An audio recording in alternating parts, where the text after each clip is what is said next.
nama Pak Mbak Esa Putri yang alhamdulillah selamat bertemu Mbak di acara Kamanse yang ke-60 ya.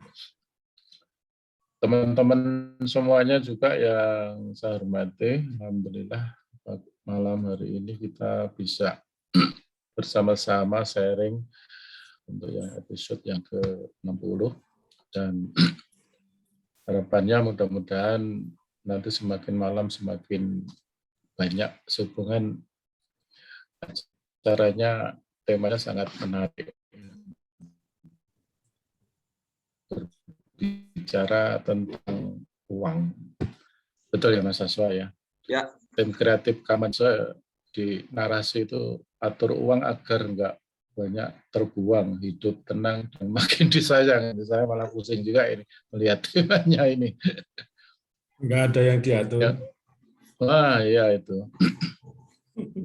Jadi untuk yang pertama saya prolog sebentar aja tentang beberapa hal nanti kan saya sampaikan yang jelas keberadaan BMT atau Baitul Mal wa Tanwil ini di Jogja sudah hampir berapa ya yang tepat, seperempat abad lah lebih ya, 25 tahun ya, termasuk tempat saya juga sudah 25 tahun milad, jadi sudah seperempat abad. Saya yakin tentu saja sudah banyak perkembangan dibandingkan dengan awal-awal dulu ya. Jadi kita lihat bersama bahwa tentang fungsi atau manfaat dari Baitul Mal wa Tanwil ini harapannya sudah harus diperjelas gitu kan. Tidak seperti 10 tahun yang lalu. Selamat malam Pak Heri, setia juga dengan di Kamanse, acara Kamanse. Selamat malam. Woi, pasnya pakai Kamanse juga. Saya lanjutkan lagi dari fungsi dan manfaat dari Baitul Mal dan Baitul Tanwil ini harus sudah diperjelas gitu kan. Jadi kalau dulu orang berbicara itu asetnya berapa ratus miliar, gitu kan. Tapi sekarang udah agak berubah. Saya diskusi sama teman-teman itu kan. Jadi sudah nampak kita manfaatnya apa sih BMT panjenengan semua itu. Merealisasikan manfaat apa sih ini kan. Jadi kita sudah agak berubah. Jadi sekarang ini adalah nilai manfaat keberadaan lembaga kita itu. Sehingga ya malam hari ini nanti saya kira akan tepat juga. Sekilas saya prolog sebentar tentang yang pertama Baitul Mal ya, Baitul Mal. Era pandemi sekarang sangat bermanfaat di bidang sosial, lembaga BMT itu kan. Lembaga BMT sangat sangat berperan di dalam pandemi COVID-19 itu kan. Gerakan-gerakan dari Mal di Jogja banyak tentang beberapa item ya, ada tentang tabung oksigen, kemudian ambulan-ambulan itu sangat berperan, sangat bagus ya. Kemudian perkembangan yang lain di Baitul Mal ini sekarang sudah banyak teman-teman kita yang sudah melirik pesantren juga itu Baitul Mal itu kan. Jadi diantaranya Pak Kiai Priyo Budi Santosa ini juga dia sudah merintis pesantren ya, namanya Munafaleh ya Pak Priyo ya, betul ya? Pesantren Munafaleh ya Pak Priyo ya? Ya. Ya, jadi perkembangannya sekarang ini di era seperempat abad ini, Mal ini sudah banyak yang merintis pesantren ya. Agawi Makmur di Sleman juga sudah, kemudian di BIF, punyanya Pak Ridwan, BMT BIF Jogja itu juga sudah melirik pesantren, sudah menginisiasi pesantren Al-Ma'un ya kalau nggak salah. Al-Ma'un. Kemudian di Gunung Kidul sebentar lagi, dan Encani itu juga merintis tentang pesantren gitu kan. Kemudian di sisi yang lain keberadaan baitul mal ataupun strategis untuk menghimpun dana, zakat, infak, sedekah, tambah lagi wakaf, ini memang harus sudah perlu sebuah strategi yang lebih serius gitu kan. Baitul mal lebih strategis, harus lebih serius lagi gitu kan.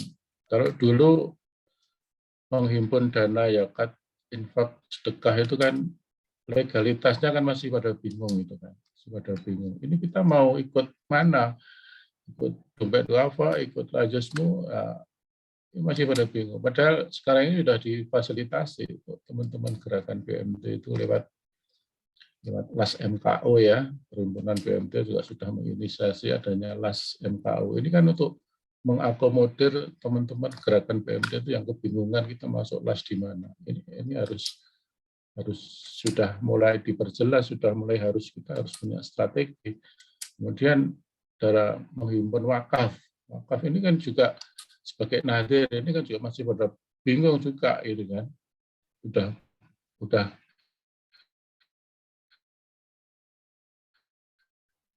dapat sertifikasi, perlu keseriusan kita untuk menstrategiskan ke depan kan gitu kan. Nah, ini kemudian kalau berbicara tentang mal, sehubungan pembicaraan ini aktivis mal, sehingga saya harus menyinggung mal ini. Ada Pak Anto juga ini. Lihat tadi ada Pak Anto juga, jadi saya harus menyinggung mal gitu kan. Ya, sekarang saya berbicara tentang Tanwil gitu kan. Dan Tanwil gitu kan. Jadi fungsi dan manfaat ini juga sekarang sudah harus berkembang, tidak sekedar transaksi-transaksi sebuah pembiayaan kan. Sudah harus berkembang, tidak cuma sekedar kita transaksi lending dan lending itu. Harapan saya sudah harus mulai berkembang di era seperempat abad keberadaan PMT ini. Dan Amansyah juga sudah menginisiasi bersama tim Mas Aswa juga tentang teman-teman UMKM ya. Jadi tidak sekedar pembiayaan, kita juga harus mempunyai kewajiban untuk mendampingi, betul ya Mas Aswa ya, mendampingi gitu kan. Jadi mendampingi agar supaya anggota-anggota kita itu juga sukses gitu kan, juga harus berkembang, termasuk UMKM kita juga mempunyai kewajiban harus mendampingi juga. Nah ini perkembangan yang sangat serius, harus perlu kita seriusi bersama gitu kan. Jadi tidak cuma sekedar pembiayaan toh, itu kita harus tanggung jawab. Bahkan bentar lagi nanti Absindo juga ingin adanya sebuah diklat atau kemarin saya rapat sama Mas Aswa itu kan bahas tentang sustainable Mas Aswa itu kemarin saya lupa itu sustainability report. Sustainability report itu kan. Jadi yang kita dampingi baik di MAL ataupun di Tanwil itu ya reportnya harus bisa kita publish bersama gitu kan. Sehingga kemanfaatan lembaga kita itu akan semakin diketahui oleh anggota masyarakat ataupun yang berkepentingan. Sebentar lagi nanti kita akan bahas itu juga diklat khusus juga.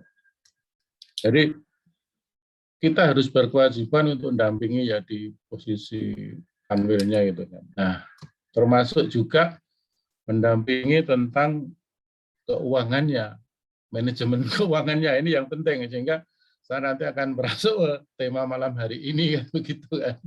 Jadi untuk mendampingi dalam hal keuangan anggota-anggota kita, manajemen keuangan, ya saya kira yang dampingi juga harus paham kan. Betul ya Mbak Esa Putri sama Mas saya. Masa kita mau mendampingi anggotanya kita nggak paham tentang manajemen keuangan, tentang cash flow, pendapatannya berapa, keluarnya berapa kan ya tidak bisa dampingi kan gitu kan. Sehingga kita harus juga bisa bermain-main ataupun manajemen keuangan itu juga kita juga harus bisa bisa paham lah itu kan. Sehingga malam hari ini temanya sangat menarik bersama Mbak Esa Putri tentang manajemen keuangan gitu kan. Nah, ini harapan kami teman-teman pengelola ataupun karyawan juga bisa memanajemen keuangan tentang arus-arus yang harus dari ngolah dari income kita itu memang juga harus tahu gitu kan. Jadi saya sedikit ingin menyampaikan tentang konsep harta ya dalam Islam itu kan. Jadi putus-putus ya, nggak tahu ini di internet saya atau gimana, Masih nanti normal video kok, Pak. saya tak matikan atau gimana. Oh, masih normal, berarti yang putus-putus internetnya. Jadi sudut pandang tentang pemanfaatan tidak hanya untuk dunia itu. Ini konsep harta dalam Islam itu tidak cuma dunia tok itu kan, tapi juga kita untuk hari akhir ataupun akhirat. Nah ini yang penting gitu kan, yang penting sehingga dana yang kita kelola itu tidak sekedar untuk duniawi gitu kan. Kita tahu bersama bahwa teori-teori tentang memanfaatkan pendapatan itu berapa persen, kita yang tahu, teman-teman BMT kan pendapatannya berapa, untuk ngangsur maksimal berapa kan gitu kan. Jadi sebagai contoh, misalnya pendapatannya 1 juta ya 35% lah untuk ngangsur, 4%. Jadi untuk angsuran ini analisa AOan biasanya seperti itu kan. Biasanya kan seperti itu. Jadi layak pinjam segini gitu kan. Padahal poin-poin yang lain saya kira nanti banyak itu. Makanya malam hari ini harapannya mudah-mudahan nanti Mbak Esa Putri bisa mengupas tuntas lah tentang keuangan keluarga. Sebenarnya panjenengan pakar keuangan keluarga, keuangan keluarga itu kan, sehingga ya bisa sharing-sharing bersama lah tentang tentang kita bisa mengatur tentang keuangan keluarga itu. Nah, ini sangat penting. Apakah kita nanti juga bisa investasinya berapa, ya kan? Teori-teorinya kan seperti itu gitu kan.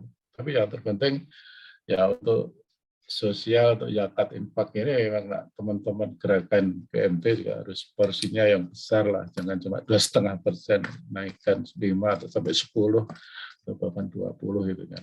Konsep harta dalam Islam kan begitu kan, sehingga akan sangat bermanfaat. Saya kira itu Pak Aswa, tidak panjang lebar, saya malah beladrah ngomongnya itu kan.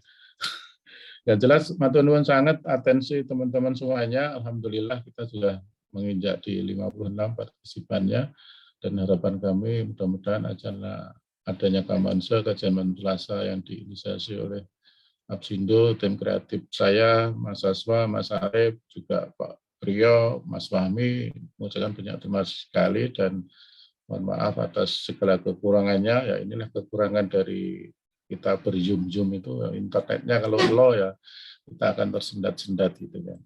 Matur nuwun, dan saya akhiri billahi taufiq wal hidayah. Assalamualaikum warahmatullahi wabarakatuh. Waalaikumsalam warahmatullahi wabarakatuh. Terima kasih Pak Bambang, pengantarnya luar biasa. Jadi memang keuangan itu memang bagaikan darah kita ya. Kalau keuangannya seret, mandek, nah ini akan jadi masalah. Terlalu banyak juga akan jadi masalah kalau alirannya itu tidak mengarah ke tempat yang benar. Terima kasih. Nah, sebelum kita ke Mbak Esa, CFP itu artinya apa, Mbak? Oh, itu gelar profesi, Pak. Ya. Jadi financial planner yang tersertifikasi. Certified Financial Planner. Iya. Oke, ya baik. Terima kasih. Nah, diskusi kali ini kita akan bersama Mbak Esa Putri Purwandari. Jadi memang Certified Financial Planner. Jadi bagaimana sih agar keuangan kita itu nggak boncos? Ujung-ujungnya keren kok, atur uang agar nggak terbuang dan makin disayang, hidup tenang dan makin disayang. Oke, monggo Mbak Esa. Sebelum nanti kita sampai jam 9.30 nanti terbagi 2 sesi ya Mbak Esa. Jadi paparan dan tanya jawab. Sebelumnya kita terima kasih buat semuanya ya. Ini ada yang luar biasa, Kamanse Entusias, ada Pak Jamil, dan ini ada The Special, ini Ibu Mursida Rambe.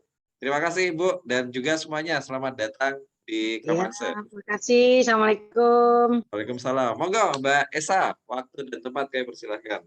Baik, saya izin share screen dulu ya. Ya. Bentar.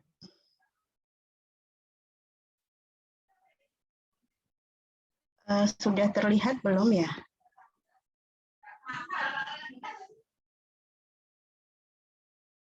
Sudah, Mbak. Sudah, Mbak. Ibu, ini banyak guru saya di sini. Baik, bismillahirrahmanirrahim. Assalamualaikum warahmatullahi wabarakatuh. Selamat malam, Bapak, Ibu, dan teman-teman semua. Tadi saya lihat ada beberapa teman saya yang masuk juga ke sini gitu ya, ingin sharing bareng, belajar bareng. Sebelumnya saya ucapkan terima kasih sekali atas kesempatan yang diberikan. Tadi kalau Bapak Bambang mengenalkan saya sebagai pakar gitu ya, kayaknya sedang menuju, Pak. Jadi ini salah satu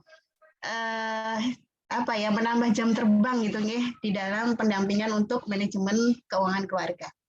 Baik, kita langsung mawon.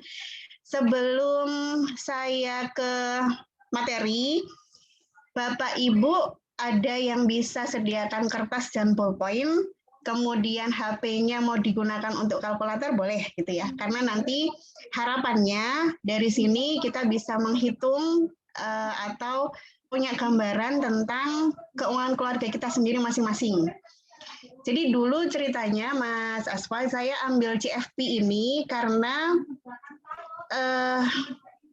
melihat banyak banyak teman-teman yang dia juga keteteran gitu di dalam manajemen keuangan keluarganya. Kemudian juga dampingan-dampingan anggota BMT gitu kan. Bocor terus gitu ya, dan ketika seret biasanya kreditnya juga seret gitu kan. Jadi harapannya nanti dari sini Bapak Ibu dan juga teman-teman semua bisa langsung latihan gitu ya untuk menganalisis keuangan keluarganya masing-masing. Baik, kita mulai dulu. Sebentar. Ini 4 poin yang nanti akan saya sampaikan. Yang pertama adalah mengapa kita bicara tentang literasi keuangan. Kemudian yang kedua, perencanaan keuangan itu sendiri. Yang ketiga, tentang analisis kesehatan keuangan. Kemudian yang keempat adalah tentang atur cash flow. Sebetulnya nanti di bagian akhir itu kita akan perkenalan dulu nggih dengan apa itu tabungan, apa itu investasi, apa itu asuransi kayak gitu. Cuman nggak bisa dibahas kupas tuntas di sini. Jadi yang hari ini saya sampaikan itu terkait dengan analisis kesehatan keuangan saja dulu.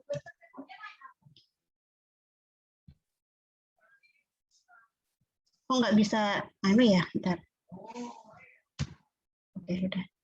Nah ini mengapa literasi keuangan? Yang pertama, keuangan itu masuk dalam ketahanan keluarga. Jadi ini Prof. Ais Sunarti, beliau itu mengkategorikan ketahanan keluarga itu dalam 3 subjek gitu, ada 3 sub gitu ya. Yang pertama adalah ketahanan fisik ekonomi, kemudian yang kedua adalah ketahanan sosial, yang ketiga adalah ketahanan psikologis. Nah, ketahanan fisik ekonomi ini nanti banyak ukurannya dari berapa pengeluaran keluarga, kemudian berapa kemampuan mereka menabung, berapa kemudian kemampuan mereka untuk membayar hutang, adakah dana darurat di sana, dan macam lainnya gitu ya. Dan ketahanan keluarga ini kalau direlasikan dengan konteks perceraian, bab ekonomi itu nomor 2. Jadi penyebab nomor 2 terbesar kasus perceraian gitu. Yang pertama adalah tentang pertengkaran yang terus-menerus terjadi di keluarga tersebut. Kemudian yang kedua adalah faktor ekonomi. Dia menempati 30% sendiri gitu ya di kasus-kasus perceraian yang ada. Kemudian yang kedua tentang kesejahteraan individu. Jadi kita berharap bahwa dengan literasi keuangan yang kita kenalkan kepada masyarakat, kesejahteraan individu itu bisa meningkat. Mereka tahu untuk mengelola pemasukan, mengelola pengeluaran, kemudian juga tidak ada mismanagement di dalam menata keuangan keluarga mereka. Yang ketiga, ini pola perilaku keuangan masyarakat. Kita banyak menemukan di mungkin anggota kita ada juga gitu ya, di anggota BMT, kemudian juga di anggota atau di seputaran kita lah, seputaran kita, lingkungan kita anak muda yang ngikut tren investasi gitu ya, kemudian anak muda yang trennya kemudian konsumtif. Ini ada penggemar BTS nggak ya? Ada BTS meal gitu ya kemarin. Nah, itu pola perilaku keuangan masyarakat ini yang cenderung konsumtif, kemudian mengikuti tren itu di dalam beberapa penelitian, salah satu disebabkan oleh rendahnya literasi keuangan. Kemudian yang keempat, kita mengenalkan produk keuangan. Jadi ada tabungan, ada pinjaman, kemudian ada asuransi, ada investasi gitu ya. Nah nanti mudah-mudahan BMT itu bisa nih mengenalkan gitu ya. Oh bisa lo investasi gitu ya. Bisa lo kemudian asuransi yang unit link itu via BMT gitu. Nah itu jadi mereka lebih mengenal jauh dan bisa memilih sekian banyak varian produk keuangan yang ada. Kemudian yang kelima, dengan literasi keuangan ini kita berharapnya bisa mendorong pertumbuhan ekonomi. Ini tadi yang saya cerita tentang angka perceraian gitu ya, kita lewatin aja. Jadi ini tahun 2018 itu 28,2% karena faktor ekonomi, kemudian di 2020 itu hampir 30% atau naik gitu nih karena pandemi. Ini ke siklus, kita masuk ke perencanaan keuangan. Ini siklus kehidupan dan keuangan kita, mulai dari masa anak-anak, kemudian dewasa, lajang, kemudian menikah ya, kemudian membentuk keluarga, kemapanan karir, masa tua, dan masa pensiun. Harapannya di tahap pendistribusian kekayaan atau masa pensiun itu kita tidak banyak hutangnya lah ibaratnya, tidak banyak bebannya. Saya pernah mengisi seminar di bapak-bapak dan ibu-ibu yang sudah sepuh, mereka pensiun gitu ya. Nah di pensiun ini kemudian si bapak ini ngendiko begini, yang penting itu saya hidup tidak membebani anak-anak saya mbak gitu. Jadi saya inginnya seperti itu. Jadi saya bisa menghidupi diri saya sendiri ketika saya itu tua gitu. Dan itu diangguin oleh semua yang hadir gitu ya, hampir rata-rata semua yang hadir pensiunan mereka mengatakan begitu. Dan ada yang curhat juga gitu ya, ada yang curhat kalau iya ternyata kalau membebani anak juga nggak enak ya kayak gitu. Jadi harapannya nanti bisa ke sana. Di dalam fase siklus kehidupan ini prinsipnya adalah 6 gitu. Yang pertama kita memahami pendapatan yang diterima itu dari mana. Kemudian yang kedua, kita bisa menyisihkan sebagian uang itu untuk simpanan kita, entah itu nanti tabungan, entah itu untuk dana darurat, gitu ya. Kemudian yang ketiga, investasi untuk masa depan. Yang keempat, itu untuk pinjaman, kemudian proteksi, karena di usia, hampir di sepanjang usia ini, pasti ada resiko kehidupan ya, entah itu nanti ada cacat, ada meninggal, begitu. Jadi ada proteksi untuk kondisi darurat termasuk pandemi di awal-awal kemarin dengan banyaknya PHK, dengan banyaknya pengurangan jam kerja gitu ya, yang mungkin berefek pada pengurangan gaji. Nah itu kan kondisi darurat yang terjadi. Itu adalah resiko hidup gitu ya, resiko di sepanjang kehidupan kita. Kemudian yang keenam, kita bisa belanja pendapatan secara lebih terencana.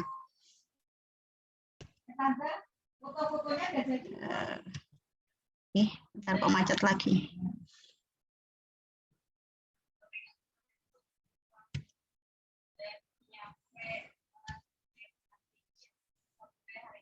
Ke kiri dulu terus pakai panah aja, Mbak. Kiri.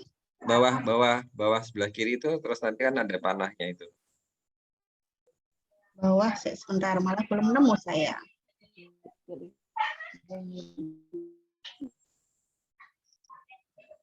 Bentar, saya stop dulu saja.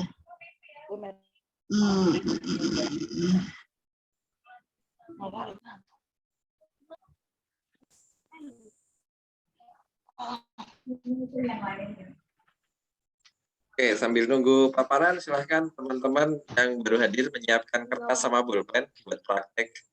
Ya, nih. Sudah kelihatan Sebentar. kan? Sip, kelihatan, Mbak. Saya gedein, mudah-mudahan bisa ya. Balik lagi ke sini. Oh enggak, oke. Jadi ini berjalannya waktu dan meningkatnya usia, maka kebutuhan kita juga meningkat. Termasuk di dalamnya adalah kebutuhan untuk proteksi diri gitu ya. Mulai dari menikah nanti berpikirnya biaya menikah, kemudian biaya untuk tempat tinggal rumah. Ketika anaknya lahir, nanti ada biaya kelahiran, kemudian ada biaya akikoh misalnya ya kalau di kita yang muslim. Kemudian juga mulai merencanakan pendidikan anak. Habis itu setelah anaknya besar, ada penambahan aset yang kita inginkan, kemudian ada kebutuhan-kebutuhan lain, kebutuhan spiritual misalnya naik haji, kemudian kebutuhan untuk liburan, dan perencanaan pensiun. Jadi sepanjang hidup itu kayaknya nggak pernah lepas dari dana gitu ya. Jadi bisa nih bikin tabungan nikah, tabungan kelahiran, kemudian nanti ada tabungan pendidikan gitu, tabungan liburan gitu. Selain ada tabungan hari raya, biasanya kalau di kita ada tabungan hari raya ya. Dan tabungan pensiun misalnya itu di BMT dibikin ada seperti itu bagus gitu.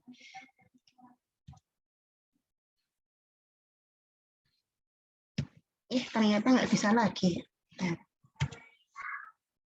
Kayaknya nggak usah diperbesar. Ini nggak Bapak Ibu? Nggak apa-apa, Mbak. Nggak apa-apa ya, kayaknya kalau Biar bisa itu. ini. Mas Tardi mau nambahin tabungan nikah lagi tapi nggak berani itu. Wah, ini ada Pak Tardi nih, Pak Tardi. Pak Tardi guru saya juga itu ya, beliau. Saya mendengarkan saja ini Mas Aswa. Nggak nambahin, Pak. Mbak Esa. Dalam, Pak. Nah, tadi bisik-bisik soalnya tabungan nikah lagi gitu. Kita ke analisis laporan keuangan. Nah ini nanti Bapak Ibu yang ada kertas dan ballpoint bisa simulasi nih nanti di sini. Yang pertama, mulai dari mana sih kita untuk mengatur keuangan dengan segala tadi ya resiko, ada biaya, ada resiko hidup kayak gitu. Yang pertama adalah tentukan tujuan keuangan kita dulu. Kadang-kala kita bingung saya itu mau nabung buat apa ya kayak gitu. Atau misalnya tabungannya ditaruh di BMT, tabungannya ditaruh di bank. Sewaktu-waktu bisa kita tarik gitu. Ketika ada diskon yang menggiurkan kita ambil habis gitu. Nah, karena kita nggak punya tujuan keuangan jangka pendek kita apa, jangka menengah kita apa, jangka panjang kita apa. Perlu sekali di dalam keuangan keluarga didiskusikan dengan pasangan, didiskusikan dengan anak-anak, mereka punya tujuan keuangan apa, atau keluarga kita punya tujuan keuangan apa. Nanti contohnya ada di bawah setelah ini. Kemudian yang kedua, itu kita bikin laporan keuangan. Di sini kebanyakan praktisi UMKM dan praktisi BMT kayaknya familiar banget gitu ya kalau dengan laporan keuangan. Nah, pernah nggak, coba nanti dicek ya, pernah nggak Bapak Ibu bikin laporan keuangan keluarga? Silakan dicek.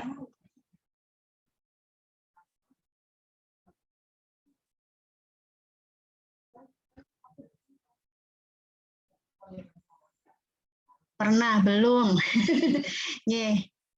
Ada lagi yang mau chat? Kadang-kadang. Pernah. Alhamdulillah ya kalau udah pernah. Yang bayar pajak tiap tahun, nah itu biasanya dia akan bikin laporan keuangan tahunan. Baik, dari laporan keuangan, terus kita akan analisis keuangan kita, kira-kira dari hasil analisis nanti tujuan keuangan kita itu bisa nggak dicapai, atau kita harus tentukan prioritas mana dulu yang kita capai lebih awal gitu ya. Kemudian yang keempat, baru kita ke kelola keuangan, kelola pendapatan kita, kemudian kelola pengeluaran kita. Yang kelima, kita cek dan lakukan review keuangan ini tiap tahun.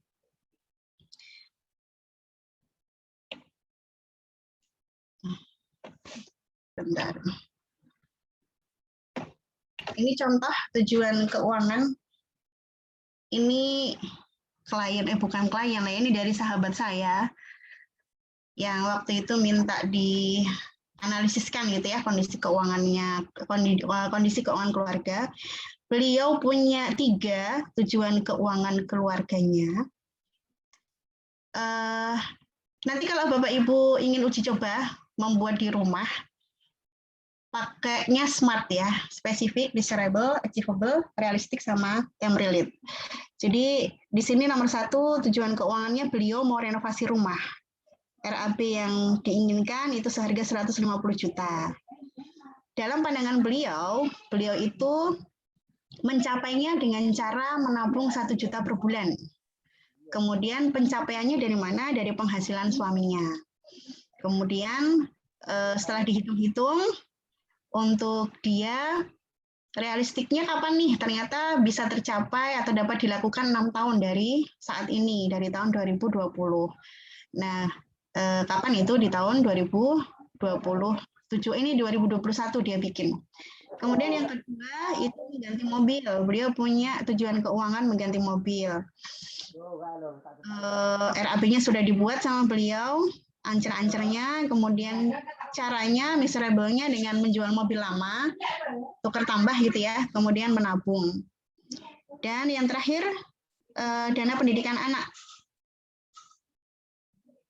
Beliau ingin mempunyai dana 400 juta. Nah, ini hitungan 400 juta itu pakai, ada rumusnya sendiri Bapak Ibu, jadi menghitung, kayaknya kalau ini Bapak Ibu udah kenal ya, menghitung nilai uang saat ini sekian tahun ke depan, 10 tahun ke depan, itu berapa sih gitu. Jadi kalau sekarang biaya kuliah 200 juta, berarti 10 tahun ke depan, nanti dengan rumus itu ya, bisa dicari dengan rumus, itu sekitar 400 juta. Nah, ini beliau pakai rumus itu. Jadi beliau ingin mempunyai dana 400 juta untuk pendidikan anak. Jadi ini akumulasi pendidikan anak mulai SD hingga perguruan tinggi. Usia putranya 6 tahun posisi sekarang. Kemudian cara mencapainya, beliau ingin investasi ke RDPU, ke reksadana, pasar uang gitu ya, sejumlah 1 juta per bulan, atau bisa dengan deposito. Nah di poin ini, itu kenapa kemudian beliau memilihnya adalah RDPU dan deposito, itu terkait dengan investasi, nanti saya akan sedikit ceritakan di bawah. Milihnya 2 karena profil resiko investasinya beliau itu adalah konservatif. Jadi kita mengenal 3 profil resiko, yang pertama adalah konservatif, yang kedua moderat, yang ketiga adalah agresif. Beliau ini konservatif, sangat hati-hati sekali, tidak mau mengambil resiko besar, dan pengetahuan tentang instrumen keuangan itu masih sangat minim. Jadi ketika misalnya ditawarkan, mau nggak lewatnya saham misalnya gitu ya, dana pendidikan anak lewatnya saham nih, mau nggak lewatnya yang asuransi tapi base-nya unit link yang bisa untuk sekalian investasi. Nah, beliau nggak mau ambil itu karena profil resikonya beliau itu adalah konservatif. Nanti saya bikin jantungan beliau gitu ya, kalau yang disarankan adalah saham. Ini contohnya, Bapak Ibu mau menuliskan di chat kira-kira tujuan keuangannya apa? Sudah punya atau belum Bapak Ibu?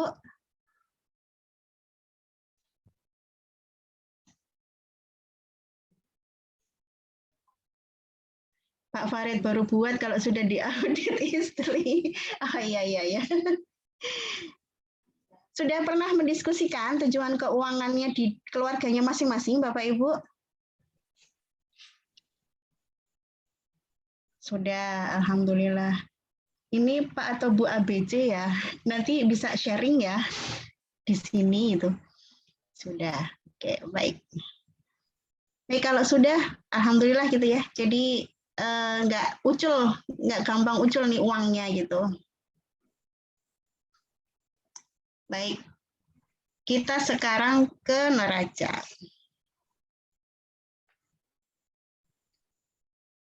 Setelah tadi tujuan keuangan kita tentukan, kita buat, kemudian kita lihat kondisi kita kayak gimana, kondisi keuangan kita seperti apa.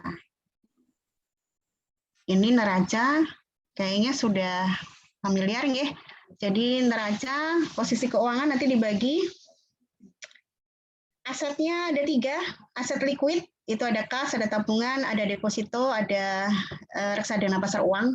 Kemudian aset investasi itu properti yang digunakan untuk usaha. Jadi misalnya Bapak Ibu punya rumah yang dipakai untuk usaha itu masuknya ke aset investasi. Kemudian Bapak Ibu punya tanah yang di sana untuk pertanian, nah itu dimasukkannya di aset investasi. Kemudian ada reksadana pendapatan tetap, kalau misalnya punya, ada campuran, kemudian ada reksadana saham. Ada saham sendiri juga gitu ya. Jadi ada reksadana saham, ada unit link. Kalau Bapak Ibu punya unit link, kemudian ada logam mulia. Nah, yang terakhir di bagian aset itu ada aset penggunaan personal, itu ada rumah tempat tinggal dan kendaraan. Pinjaman jangka pendek itu ada uang tunai, utang tunai, utang kartu kredit jika ada gitu ya. Kalau saya pribadi nggak pakai kartu kredit, ada tapi debit juga masuknya. Kemudian pinjaman jangka panjang itu ada kredit kendaraan, ada kredit rumah dan kredit lainnya. Nah ini neraca. Nanti harapannya Bapak Ibu bisa menyusun ini gitu ya di rumah masing-masing, diskusi dengan pasangannya, dengan anak-anak. Jadi penting untuk libatkan anak-anak, terutama kalau misalnya anaknya sudah usia 8 tahun ke atas, itu sudah bisa diajak diskusi tentang kondisi keuangan. Untuk menuliskan tujuan keuangannya apa, itu mereka juga sudah bisa nih 8 tahun ke atas. Ini arus kas, jadi pendapatan rutin, ada gaji, ada pendapatan sewa, ada pendapatan bunga atau bagi hasil, kemudian pendapatan tidak rutin, ini bonus, komisi, THR, pengeluaran rutin, biaya rumah tangga, cicilan, kayak gitu, biaya pendidikan masuk di sana. Tidak rutin ada biaya liburan dan biaya korban. Ini contohnya. Ingat nggak kalau yang ini ya? Oh dia memang nggak mau. Oh ini mau. Ya, ini contohnya dari yang atas tadi.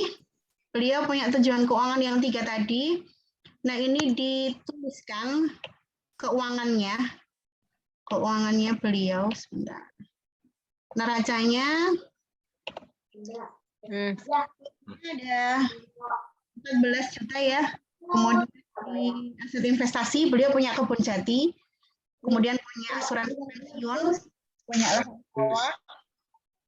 Kemudian penggunaan personal masing-masing ada nih tanah warisannya nasabah, dan tanah warisan istrinya, rumah, sepeda motor, mobil. Hutang jangka pendeknya di kredit motor, kemudian hutang jangka panjang juga nggak punya. Nah ini pendapatannya karena beliau bukan pekerja rutin, bukan karyawan. Jadi kita masukkan ke tahunan. Kalau Bapak Ibu nanti karyawan masukkan di bulanan. Kalau memang gajinya adalah bulanan. Kemudian ada pendapatan istri, THR, dan pendapatan beliau sebagai tenaga ahli. Jadi ini kondisinya, kondisi beliau gitu ya. Tadi net atau nilai kekayaan bersihnya dari total aset dikurangi total hutang dan kekayaan bersih. Kita akan masuk ke rasio.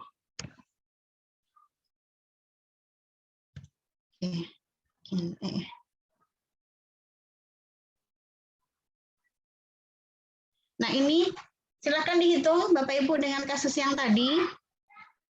Kira-kira rasio tabungannya beliau itu jumlahnya berapa? Rasio tabungan, jumlah tabungan setahun dibagi pendapatan setahun. Kemudian rasio hutangnya atau kemampuan cicil hutang. Kalau tadi Pak Bambang menyebutkan iya 30 gitu ya, 30% yang biasanya kita hitung. Oh, iki iso deh. Beliau bisa nih masuk nih pembiayaan gitu dengan kita menghitung rasio hutangnya beliau.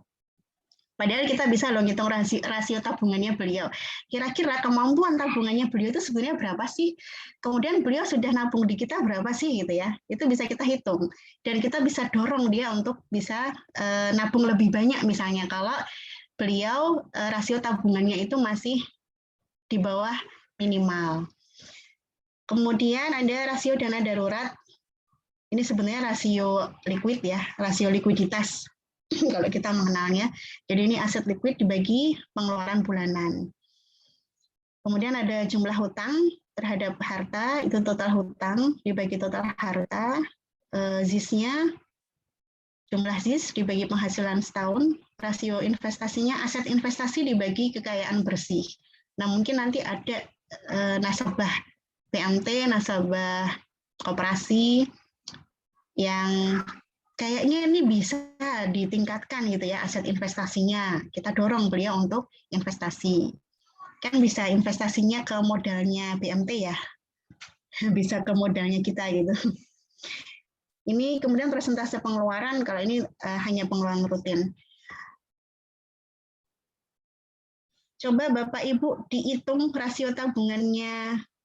Tadi namanya dinamain Pak Bowo aja ya. Di sini ada yang namanya Pak Bowo enggak?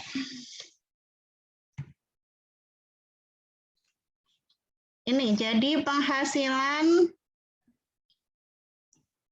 per tahunnya 135 juta. Tabungannya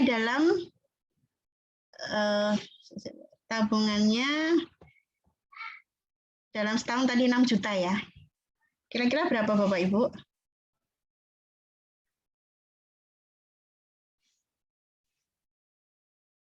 Ada yang sudah nemu?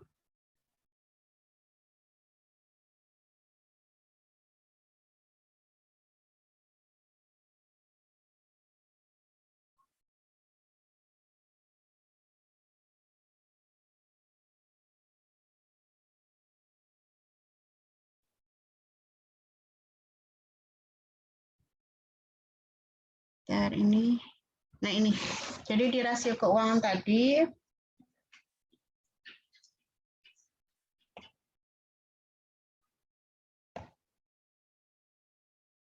di rasio tabungan di kasus yang tadi itu beliau baru 4,4%.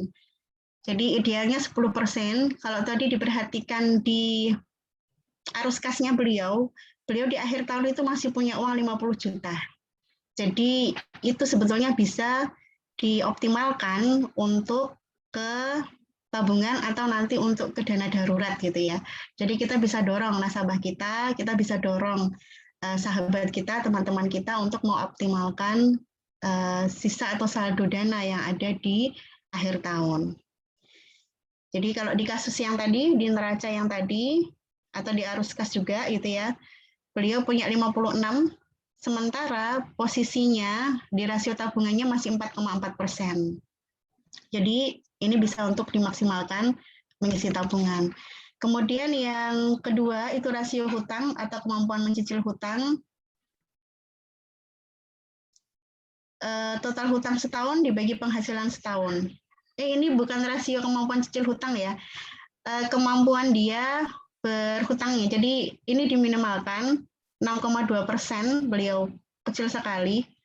Kemudian idealnya adalah kurang dari 35. Yang ketiga rasio likuiditas, itu tadi 3,5 bulan, ini dana darurat, idealnya 3-6 bulan.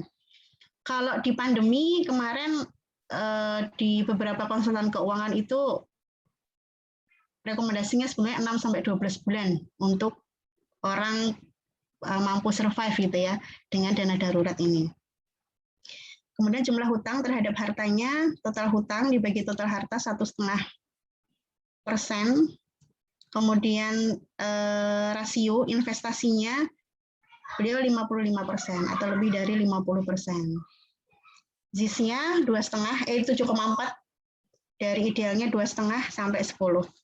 Kemudian ada persentase pengeluaran, ini tidak saya hitung karena tadi bukan laporan bulanan ya. Ini biasanya dihitung dari laporan bulanan, persentase pengeluaran.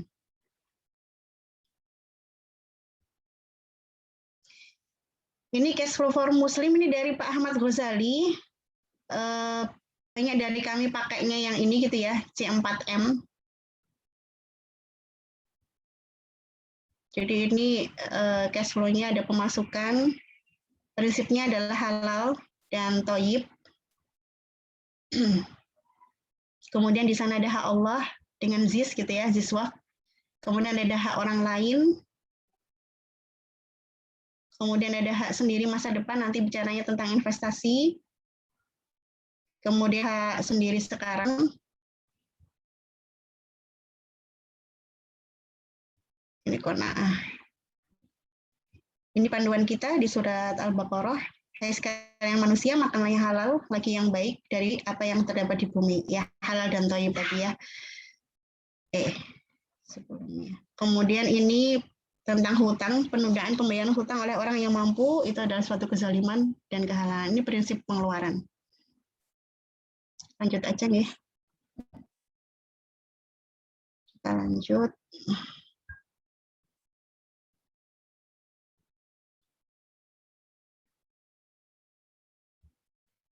Oh, sebentar.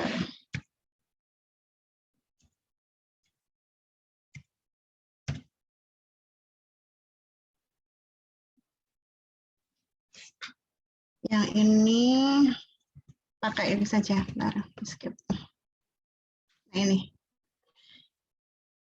Ini laporan arus kas. Contoh dari total, kemudian saldonya ada 600. Di sana dituliskan menyisakan uang di akhir bulan itu malah justru membuat kita boros biasanya, karena kita nggak ada perencanaan yang jelas. Ini terus saldonya buat apa gitu ya.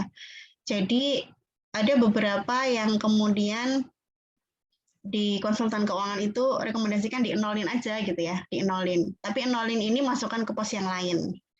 Jadi bisa nanti ke pos tabungan, bisa nanti ke pos dana darurat, atau bisa ke investasi.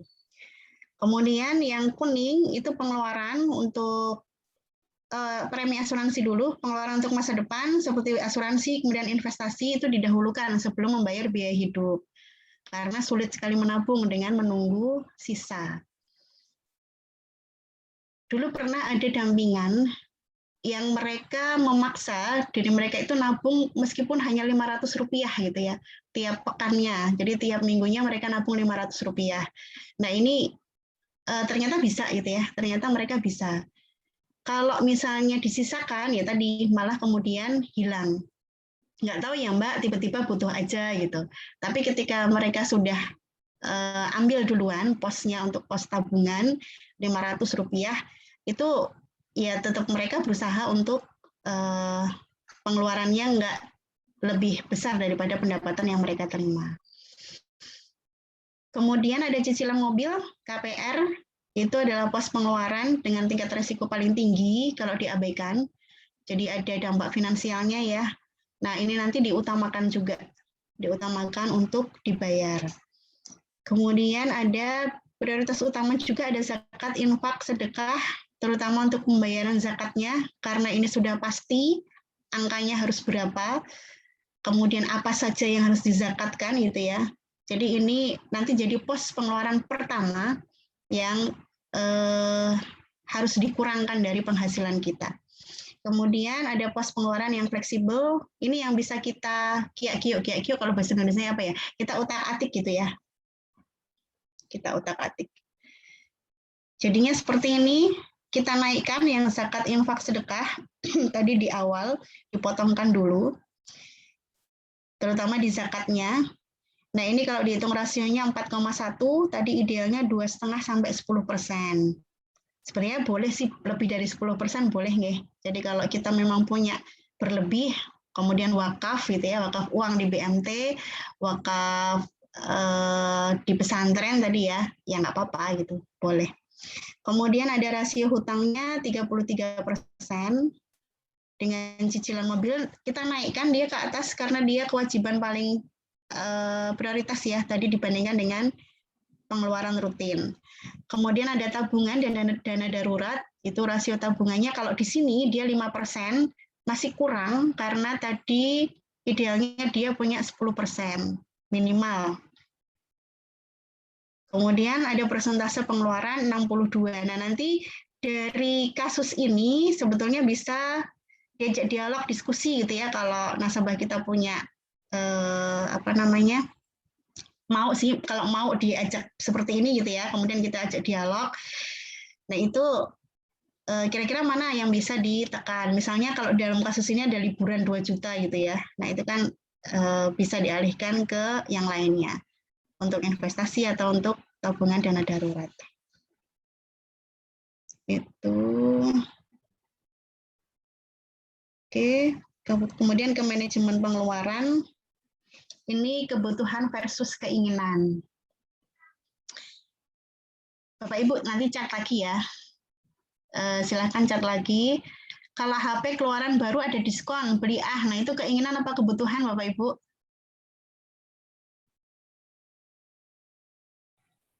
Keinginan. Kalau sepatu ada diskon, beliin untuk ganti sepatu yang rusak. Kebutuhan. Ada diskon sembako 50%, diserbu. Butuh dan ingin. Butuh dan ingin dua-duanya. Butuh dan ingin. Kemudian ban mobil sudah botak harus ganti. Ini kebutuhan ya. Kebutuhan. Nggak punya mobil. Ya, ban motor, Pak. Nggak ada mobil. Jas hitamnya bagus, beli langsung. Kebutuhan atau keinginan? Butuh. Nanti tergantung ya jawabannya ya. Ini buat apa gitu. Kemudian skincare-nya tambahan. Skincare tambahannya oke nih, beli. Ini karena ada beberapa teman milenial di sini Bapak Ibu yang bergabung ini. Nah, kira-kira kebutuhan atau keinginan? Nggak pakai skincare. Nggak pakai skincare.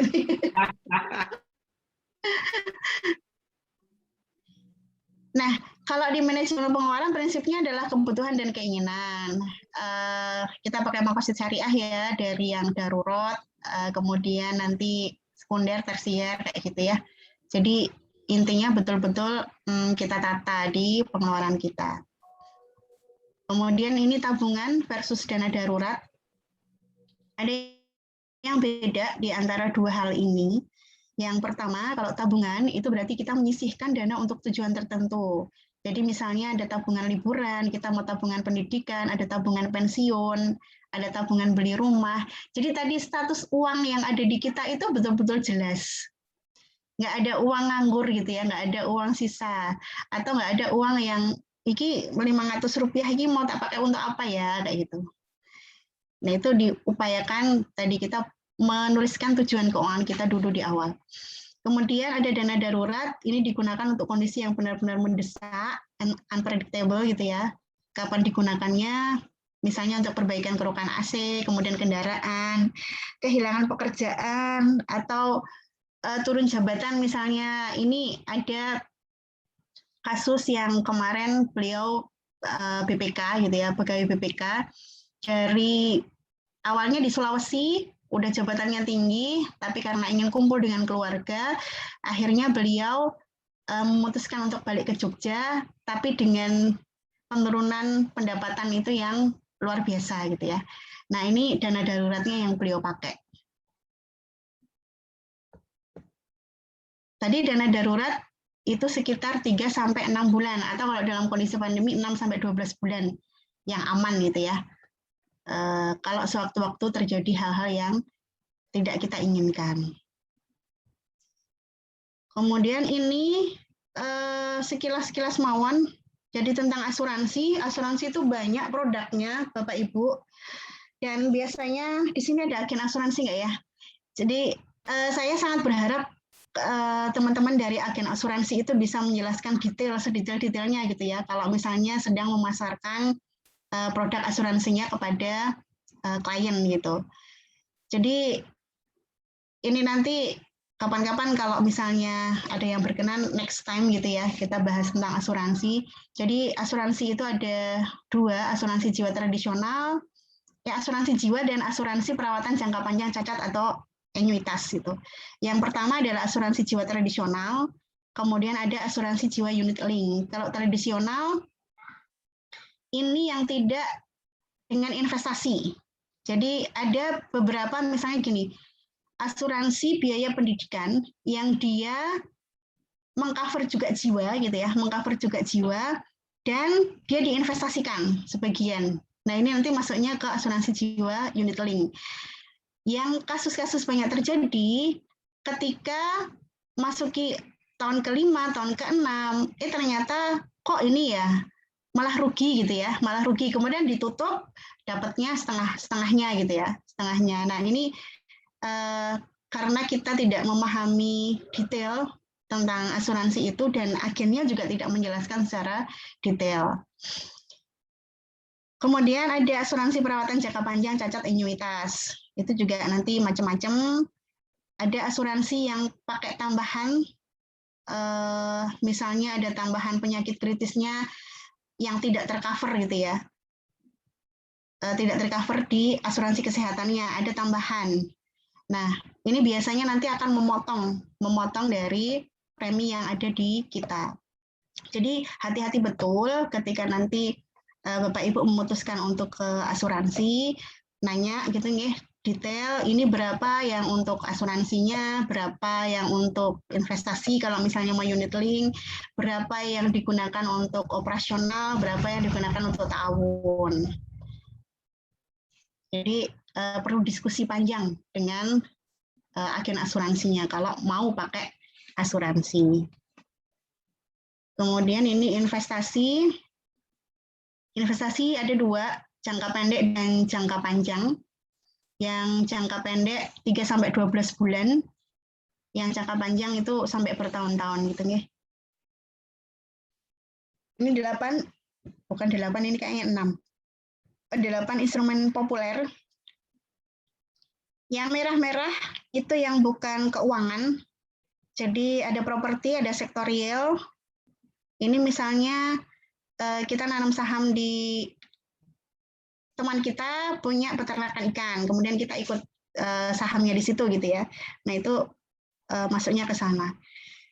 Yang keuangan itu ada reksadana dan reksadana syariah itu ada, kemudian ada saham dan saham syariah nanti, kemudian ada emas dan logam mulia, ada obligasi dan suku, ada deposito berjangka dan peer-to-peer lending. Ini yang baru, ini yang peer-to-peer lending gitu ya.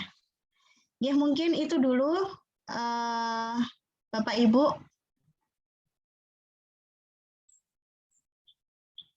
Oke, baik. Terima kasih Mbak Esa. Jadi luar biasa ini. Jadi ternyata itu kadang-kadang kita memang harus diskusi ya dengan keluarga terkait dengan bagaimana sih keberlanjutan buat kehidupan ke depan. Gitu. Nah, ini tadi ada chat yang beberapa yang belum terjawab. Mungkin kita sambil langsung diskusi. Jadi dua-duanya dari Pak Jamil ini. Jadi yang pertama itu Pak Jamil. Ya. RDPO saya sebentar. Tadi ada dari Pak Jamil itu. Pak Jamil langsung open mic aja ya Pak.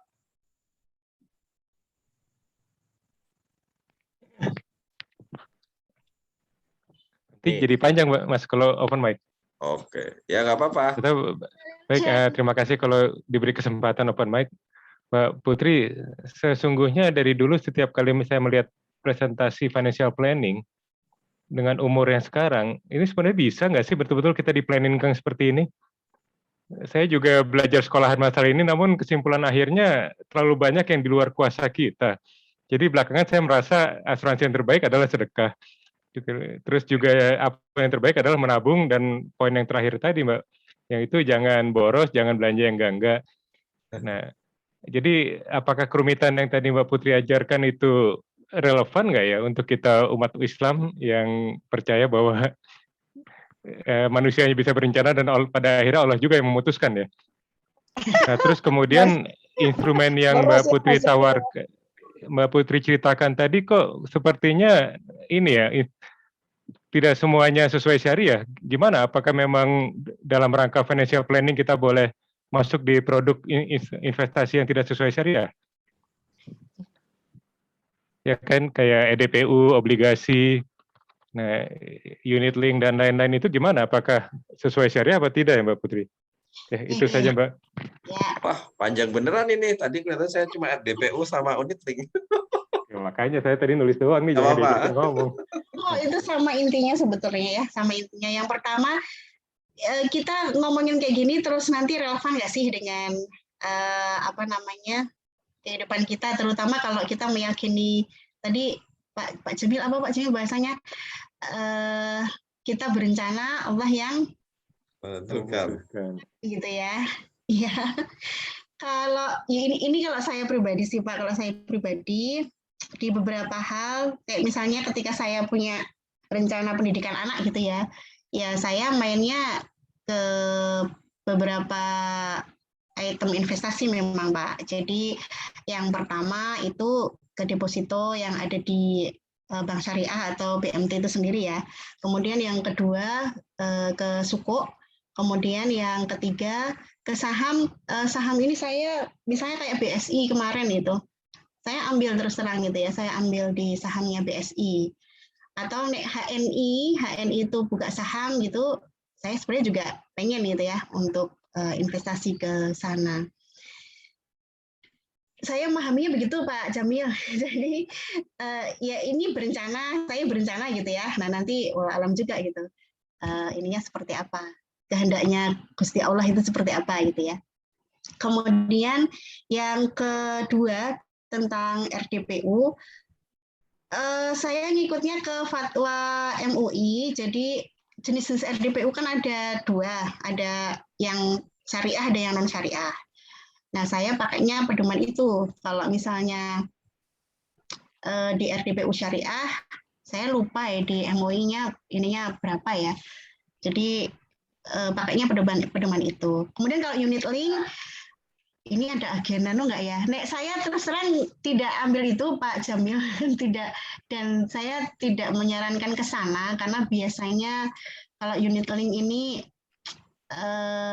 kejeblong gitu ya, artinya justru malah rugi sih di kitanya gitu, rugi di kitanya. Ya mungkin itu. Ya setuju sekali Mbak Putri. Mohon maaf kalau boleh kasih masukan untuk presentasi berikutnya, lebih baik Mbak Putri mensensor duluan Mbak. Jadi yang dipaparkan betul-betul yang diyakini dan sesuai syariah, yang nggak sesuai syariah jangan ditampilkan, khawatir ada yang nyimak sepotong-sepotong main ngikut aja gitu loh. Oke, ya. Ya Pak Jamil, terima kasih sekali. Ya, terima kasih Mbak. Oke, terima kasih. Terus yang kedua ini ada Pak Kasidi, Mbak Putri. Jadi intinya sih, ada nggak sih software buat pengelolaan keuangan keluarga? Software ada Pak, banyak aplikasi ya. Oh. Kalau ini banyak sekali aplikasinya.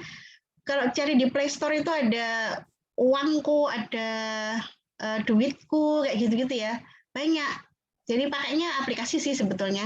Cuma aplikasi ini kadang-kala banyak kekurangannya juga, tidak bisa mengcover semua gitu ya. Nggak bisa mengcover semua.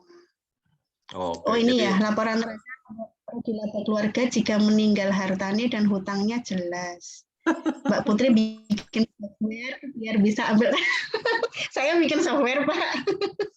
Pak Kasidi itu udah siap-siap harta gono gini soalnya. Iya.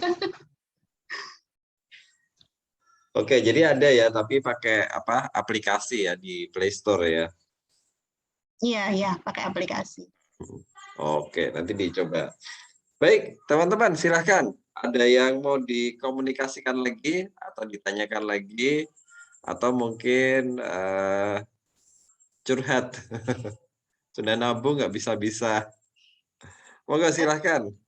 Sering pada ini ketika ketemu dengan audiens gitu ya, ketika ketemu dengan teman-teman itu bilang, apanya yang mau dikelola Mbak, uangnya nggak ada gitu. Gitu. Sering pada ini uangnya nggak ada gitu. Benerankah uangnya nggak ada, itu doa gitu ya. Baru nanti diteliti lagi.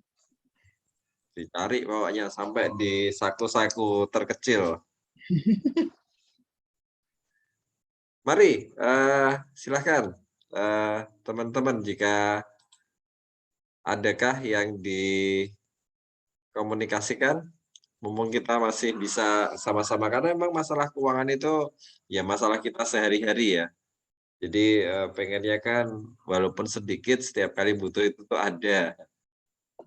Nah, gimana sih caranya? Nah, mungkin kan salah satunya itu. Silahkan. Ini saya dari yang terjauh, Pak Arman Wahid kelihatannya. Oh, ini dari Sulawesi ini. Pak Arman Wahid, ayo.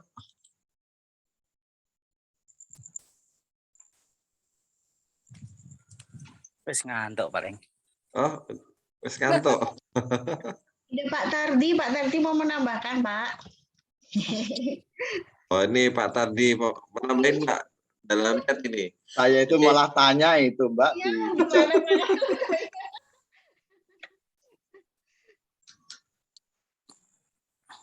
Ini Pak Tardi tanya via chat, Mbak. Jadi ya. dalam perencanaan keuangan ada yang mengatakan hutang itu ada yang mengatakan hutang jahat dan hutang baik. Bisakah dijelaskan? Jadi ada hutang putih sama hutang hitam, Mbak. Hutang buruk. Itu apa Pak Tardi? Mungkin Itu hutang buruk. Hutang jahat sama hutang baik. Hutang Iya jahat. Mbak, saya Ini itu ngetes pernah nih. membaca sebuah buku perencanaan, tapi sekilas itu ada utang jahat dan utang baik gitu loh.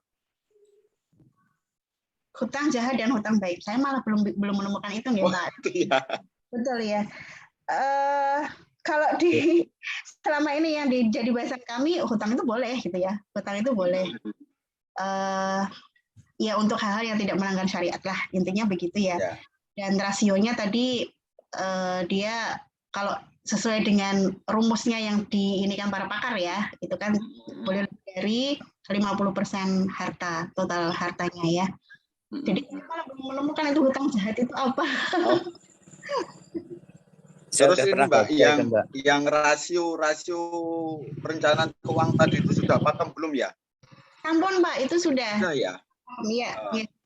Karena kan di dalam bukunya finansial Sakinah Finansial yaitu ya, itu hutang itu harus maksimal 30% atau 40% gitu loh. Oh ya, itu kemampuan nyicilnya Pak. Dari ini semua pengeluaran, misalkan untuk hidup sebulan itu 40%, hutang 30%, terus untuk investasi 5%, pendidikan 5% kayak gitu. Kalau yang Mbak Esa tadi itu ini sudah pakem rumusnya seperti itu ya? Itu umum malahan ya. Karena ada beberapa financial planner yang dia bikin rumus sendiri ya. Jadi kayak misalnya Mbak Prita Gozi itu kan ada rumus 40, 30, kemudian 30 lagi. Itu nanti untuk yang pendapatannya di atas 5 juta. Kemudian Mbak Prita juga bikin yang pendapatannya 2-5. Nah, itu berapa? Itu ada sih Pak beberapa financial Ya. Jadi ingat itu dalam bukunya Mbak Prita Gozi ya, utang jahat dan utang buruk gitu, utang baik gitu. Ya. Ya. Jadi udah pakem ya itu rumusnya ya Mbak Esa ya. Iya, sampun. Ya, matur nuwun. Sharing ini Bu Tati. Jadi hutang baik itu mampu membiayai diri sendiri. Misal ada bunga dari hutang tersebut harus tertutup. Harus seluruh dari hasil dari investasi yang bersumber dari hutang tersebut. Nah ini mungkin Bu Tatinya bisa open mic aja sekalian sharing. Oke. Moga Bu Tati. Oh tadi kelihatannya Pak Kasidi udah open mic tadi. Nggih, ngapunten ikut nimbrung Bu Putri nggih. Sependek pengetahuan saya tadi yang disampaikan terkait dengan hutang baik dan hutang yang jahat. Jadi hutang yang baik misalnya kita punya hutang pinjaman gitu ke BMT 100 juta, kemudian diputar lagi untuk investasi misalnya di peternakan ataupun mungkin di yang lain. Dan kemudian juga ada bagi hasil ke BMT tersebut. Jadi hasil investasi dari hutang tersebut itu harus jauh lebih besar daripada bagi hasil yang kemudian dibayarkan ke BMT gitu. Jadi hutang baik itu seperti hutang produktif gitu Pak dalam pengertiannya. Kalau utang jahat sebaliknya ya, dia untuk konsumtif, tidak ada implikasi dari penambahan pendapatan di keluarga atau pribadi gitu. Jadi dia lebih banyak untuk konsumtif habis dan tidak menyisakan. Dia nggak mampu untuk membiayai dari dirinya sendiri, diri hutang maksudnya. Jadi seperti itu. Ya, makasih. Oke, sip. Bu Tati. Terima kasih Bu Tati.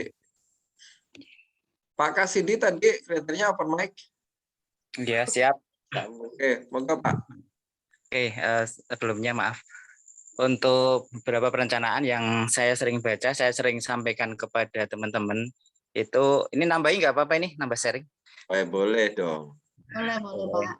Nah, itu biasanya perencanaan itu kan kita bagusnya bagaimana, itu kan ada yang beberapa itu yang saya baca, yang pertama itu kita keluarkan kalau punya pendapatan itu adalah sedekah. Artinya sedekah itu mau berapa, 2,5% sampai 10% atau 15% monggo gitu. Artinya yang penting cukup. Karena kenapa harus sedekah? Karena itu kan dudahnya di akhirat gitu loh. Jadi nabung yang paling panjang. Yang kedua itu adalah simpanan atau investasi tadi. Mbak Putri banyak investasi tadi. Nah, itu yang kedua. Besarnya berapa? Ini boleh memilih, kalau di buku itu sekitar 30%. Kurang lebihnya gitu kan. Mau 20% boleh, mau 30% boleh. Yang penting ada untuk investasi atau masa depan. Kenapa harus investasi? Ya karena masa depan kita kan butuh keuangan. Terus yang ketiga, itu adalah untuk bayar hutang. Karena bayar hutang itu udah masa lampau gitu kan. Nah, berapa besarnya? Maksimal 30%. Memang ada yang 40%, ada yang 30%. Yang penting jangan sampai 50%. Makanya kalau hutang buruk tadi ada hutang buruk, hutang baik, itu kalau udah melebihi 50% itu udah mulai buruk gitu. Karena untuk yang lain nanti tidak kebagian porsi yang lain. Seperti itu. Terus yang berikutnya adalah yang terakhir, keempat ya? Ya. Nah, yang keempat adalah untuk konsumtif. Nah, karena konsumsi itu kan hari ini mau berapapun itu uangnya ya habis gitu kan. Nah, itu kurang lebih di antara berapa tadi? 30-35%. Berarti sisanya 45% untuk konsumtif. Nah, itu pembagian-pembagian yang sering buku yang saya baca dan sering saya sampaikan ke teman-teman agar semua 4 hal ini, yang pertama adalah sedekah, yang kedua apa tadi? Investasi ataupun tabungan atau proteksi, yang ketiga nyaur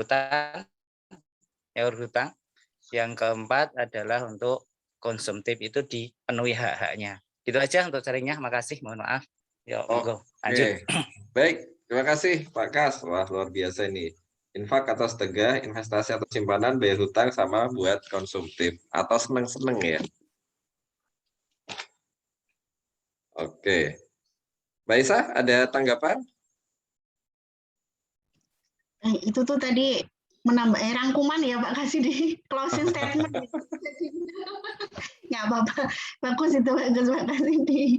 Ini ada berarti Pak Anto, bagaimana mengkomunikasikan dan mengistiqomahkan perencanaan keluarga ini kepada anggota-anggota kita yang di pasar dan pengusaha mikro. Memang butuh waktu yang sangat panjang Pak Anto. Jadi saya di beberapa anggota GEMI itu aja baru beberapa ya, kita belum bisa ke banyak orang.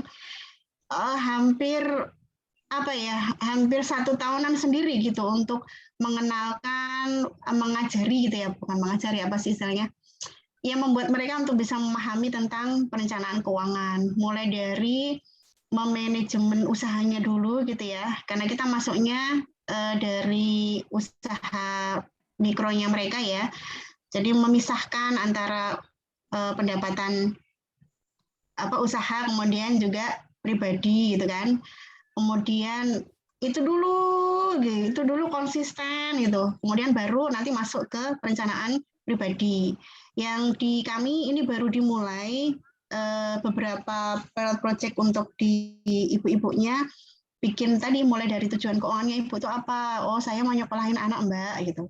Kemudian ibu punya tabungan berapa gitu ya. Dan itu pendampingannya nggak bisa instan. Jadi betul-betul panjang dan intensif banget, sering ketemu dengan ibunya tersebut.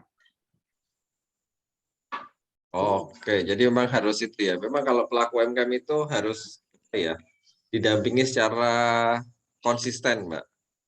Jadi kalau enggak ya memang apa ya akan bergeser sih.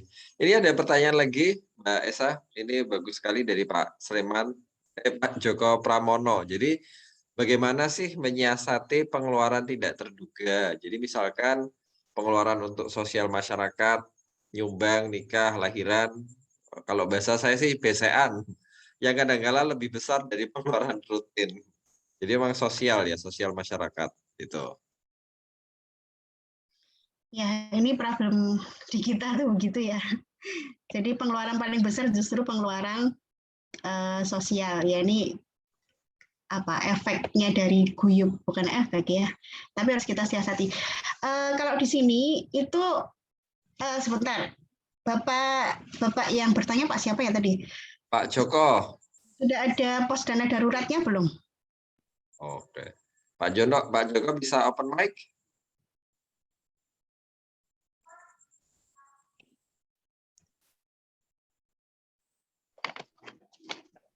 Ya, Pak. Jadi ada pos dana darurat belum Pak Joko? Belum. Belum, Mbak. Nih. Ini sama ya, yang di bawahnya juga sama. Baik, yang pertama, karena itu maksudnya sosial ya. Kalau misalnya budgetingnya, tak sambungin sama yang Pak ABC itu Pak Sinten ya? Ya, jadi setiap bulan sudah membuat budgeting rumah tangga, sudah coba dipisah-pisah, tapi bukannya sisa, tapi malah kurang. Tiap akhir bulan dievaluasi dan hasilnya bukan karena boros konsumtif, tetapi selalu ada pengeluaran yang tidak terduga. Jadi ya hampir sama sih, dan jumlahnya itu sangat lumayan. Untuk menyiasatinya bagaimana ya Bu? Apa budgetingnya diubah untuk dana tak terduganya lebih besar atau bagaimana? Kalau secara umum nanti case by case ya. Kalau mau diskusi lebih lanjut sebenarnya enak case by case. Jadi kita bisa memetakan di pos mana, kita bisa utak-utik di pengeluarannya. Yang pertama, kalau sudah punya dana darurat, itu nanti bisa dikeluarkan dari dana darurat. Kalau tidak bisa, boleh nanti budgeting tadi ya, biaya sosialnya yang lebih tinggi. Cuman kalau bisa ditekan sih sebenarnya ditekan. Jadi rebudgeting boleh Pak lebih besar di dana sosial ya tadi ya. Apa budgetingnya diubah dengan dana terduganya lebih besar gitu. Boleh, tapi itu diposkan ke pos dana darurat ya. Jadi jangan disisakan, mestinya jangan di tadi. Misalnya pos pengeluaran dana darurat saya 3 juta misalnya. Nah itu kemudian bukan diambangke, nggak diapa-apain dananya, tapi dananya disimpan aja di pos dana daruratnya Bapak Ibu.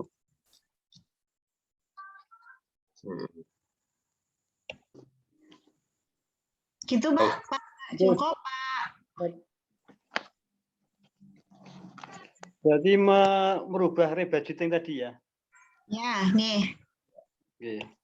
Berarti memperbesar dana darurat. Nih, kalau dana daruratnya sebenarnya bukan memperbesar ya. Kalau sekarang belum ada ya berarti diadakan. Kalau ada ya berarti ya tadi diperbesar nggak apa-apa sih. Ada beberapa teman yang itu pos dana daruratnya bisa sampai mengcover kebutuhan rutinnya beliau sampai 2 tahun itu ada ya. Kan tadi idealnya 3-6 tahun. Tapi kemudian beliau ini sudah intens 1 tahun ke belakang ini ada di poskan 1, jadi nabung tapi memang khusus untuk dana darurat. Ketika kemarin pandemi berlangsung, suaminya di PHK, nah waktunya dana daruratnya itu dimasukkan. Jadi beliau nggak gitu goyang waktu ininya ter-PHK itu ya. Suaminya ter-PHK karena sudah mulai rutin memasukkan dana darurat tadi. Oke, sip. Ini sambung sama pertanyaannya Kang tadi, Mbak Esa. Jadi bagaimana perencanaan keuangan di masa pandemi? Karena pemasukan tidak tentu, pengeluaran bertambah terus. Jadi sebenarnya dana darurat itu sudah ada, tapi karena ya pemasukannya nggak ada, ya dana daruratnya habis terus. Mantap kalau bahasanya, makan tabungan. Iya. Ya, kalau di era pandemi banyak sekali kasusnya ya. Jadi ada yang benar-benar kehilangan, dia nggak punya dana darurat, ya harus jungkir balik memang untuk mencari pemasukannya. Hutang ke BMT boleh kayaknya ya Pak. Ini jangan untuk yang konsumtif ya tadi ya. Ya, sekarang konsumtif semua. Sekarang konsumtif semua. Butuh didorong sih Pak, memang butuh didorong sahabat-sahabat kita, teman-teman kita untuk cari potensi diri mereka itu apa itu ya. Sehingga dengan melihat potensi diri mereka ini, apa sih yang mampu mereka kerjakan untuk bisa menarik pemasukan itu ada di dalam keluarga mereka. Kalau dulunya misalnya mereka kuliner ya, ini misalnya gini deh, ada di anggota itu yang susu keliling, dia jualannya susu keliling. Ketika pandemi awal-awal itu betul-betul dia off gitu, nggak ada pemasukan lain gitu ya. Ada gaji suaminya itu sekitar 600.000, padahal beliau masih harus membayar sekolahnya anaknya gitu ya. Nah, yang dilakukan ya tadi melihat potensinya, apa yang ada dalam diri ibu itu, kemudian kira-kira peluangnya apa, ayo kita bareng-bareng mencari pemasukan-pemasukan lain yang bisa dilakukan oleh anggota kita. Pendampingannya memang harus ekstra gitu ya kalau di kita, atau kalau misalnya kita sendiri yang mengalami, ya back lagi ke kita gitu, kembali lagi ke kita. Ada di sini tim bank sampah saya, dia juga ter-PHK suaminya, kemudian kebetulan bank sampah itu kemarin ada pendampingan CSR gitu ya, kita ke pangan, ketahanan pangan, belajar pertanian, tapi bukan pertanian organik ya, pertanian rumah, pertanian atau kebun rumah. Nah sekarang dia akhirnya beralih perdagangannya ke ini, ke jualan pegagan, kemudian jualan mint, peppermint gitu ya, dan itu bisa membangkitkan keuangan keluarganya beliau. Dan itu sesuai dengan potensinya beliau karena memang beliau ternyata sangat fashionable gitu di situ gitu ya. Jadi passionnya memang di sana. Ya, jadi gitu. pertahanan terakhir itu malah menyerang ya. Jadi kalau yang tadi dia itu pakai family farming, jadi memang jualan tidak hanya bertahan terus dihemat-hemat, tetapi harus cari pendapatan yang lain. Baik, masih ada 2 pertanyaan lagi Mbak Esa. Jadi yang pertama ini dari Gasi Febri. Jadi bagaimana Bu kalau kita pos pertama zakat, infak, sedekah dibuat 50%? Berharap dengan 50% itu tertutupi biaya-biaya kita lainnya. Oh, doanya nanti kencengin. Sambil ini karena waktu double ya sama 2. Jadi ini dari Mas Miftahur Rahman. Jadi ingin bertanya, jadi mungkin tadi ada yang tertinggal menyimak penjelasan. Jadi faktor-faktor apa yang bisa kita jadikan bahan pertimbangan untuk menentukan besaran dana darurat? Baik, yang pertama dulu nih. Ya ini doa nih, nggak apa-apa Pak. Siswa dibikin 50%, kemudian berharapnya 50% tertutupi biaya yang lainnya. Jangan hanya berharap, tapi intinya kita berusaha untuk cari pemasukan tambahan kan berarti. Jadi boleh gitu, zakat infak sedekah kita dipolkan dengan 50% gitu ya. Kemudian itu membuat semangat kita juga gitu di dalam menambah pemasukan jumlah pemasukan di rumah tangga kita, sehingga biayanya tadi tertutupi dengan pemasukan yang lain. Kemudian yang dari Mas Miftahur Rahman. Jadi faktor-faktor apa yang bisa kita jadikan bahan pertimbangan untuk menentukan besaran dana darurat? Yang pertama tadi yang 3-6 bulan itu sudah kalau tadi Pak Tarti bilang formulanya memang begitu gitu ya, mudah pakemnya. Tapi faktornya yang pertama adalah kemampuan kita untuk switch on, artinya ketika hal-hal yang tidak terduga tadi terjadi pada kita mampu cepat nggak sih gitu untuk memenuhi kebutuhan ketika tadi kita nggak bisa, misalnya nggak ada penghasilan gitu ya. Jadi 3-6 bulan tadi, misalnya kita nggak ada penghasilan, kayak pandemi nih, cepat nggak sih kita switch on-nya gitu, beralihnya dari yang dulunya misalnya pegawai kantoran gitu ya, kemudian dia kena PHK, saya switch-nya harus beralih ketika di PHK, saya di rumah yuk ngapain, kayak gitu kan. Penghasilan saya akan berapa lama nih off kalau misalnya saya nggak gerak-gerak gitu kan. Kemudian yang dana darurat ini yang dibiayai adalah pengeluaran utama ya, pengeluaran utama, jadi sandang pangan papan yang utama lah, itu yang dibiayai. Tidak mengcover biaya-biaya misalnya tadi ada liburan dan segala macamnya, itu nggak tercover ya. Jadi hal utama atau pengeluaran utama kita di rumah tangga. Ya mungkin itu.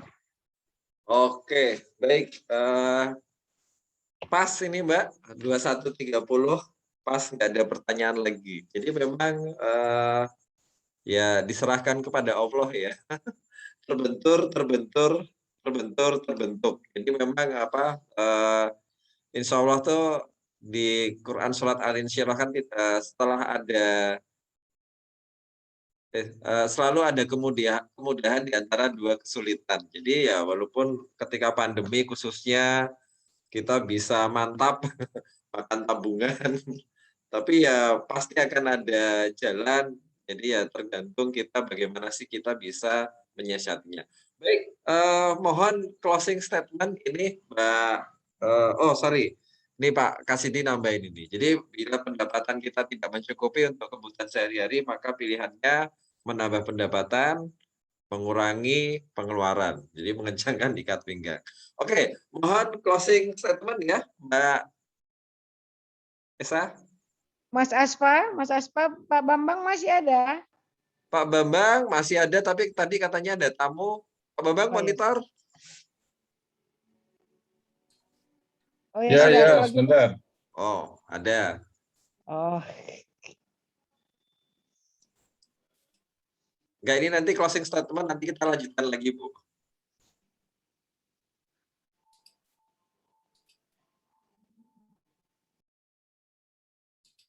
Silakan, Mbak. Oh, apa ya closing statement-nya ya? Closing statement-nya